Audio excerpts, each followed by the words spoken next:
നമ്മുടെ Kerala state electricity board പറയുന്നു മുൻ വർഷങ്ങളേക്കാൾ കൂടുതൽ ഉപയോഗം ഈ വർഷമായിരുന്നു എന്നുള്ളത്.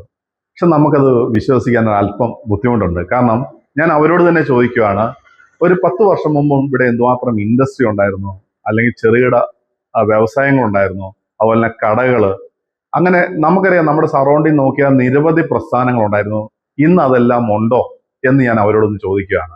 അപ്പോൾ എന്തായാലും ഈ ഇൻഡസ്ട്രിക്കും മറ്റ് യൂണിറ്റുകൾക്കെല്ലാം ഉപയോഗിക്കുന്ന ഒരു പവർ കൺസപ്ഷൻ ഇന്നുണ്ടോ എന്ന് നമ്മൾ ചിന്തിക്കണം. ഒന്ന്, അതുപോലെ തന്നെ നമ്മൾ പണ്ടുണ്ടായിരുന്ന അത്രയും വീടുകളും ജനപ്പെരുപ്പവും ഇന്ന് നമ്മുടെ കേരളത്തിലുണ്ടോ? ഒരു 10 വർഷം ഉണ്ടായിരുന്ന വീടുകൾ ലൈവായിരുന്ന എന്തുമാത്രം വീടുകളുണ്ടായിരുന്നു, ഇന്ന് എത്ര വീടുകൾ ലൈവായിട്ടുണ്ട്? ഇനി അങ്ങനെ ഒരു ലൈവായിട്ട് വീടുകൾ ഉണ്ടെങ്കിൽ തന്നെ എത്ര വീട്ടിൽ എന്തുമാത്രം ആൾക്കാരുണ്ട്?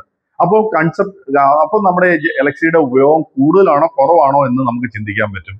അടുത്തൊരു കാര്യം, 10 വർഷം മുമ്പായിരുന്നോ അതോ ഈ സാഹചര്യത്തിലാണോ സോളാർ ഉപയോഗിച്ച് അവരവരുടെ ആവശ്യത്തിന് അനുയോജ്യമായ പവർ ഉപയോഗിച്ച് യൂട്ടിലൈസ് ചെയ്യുന്നതെന്നും കൂടി നമ്മളൊന്ന് ചിന്തിക്കണം.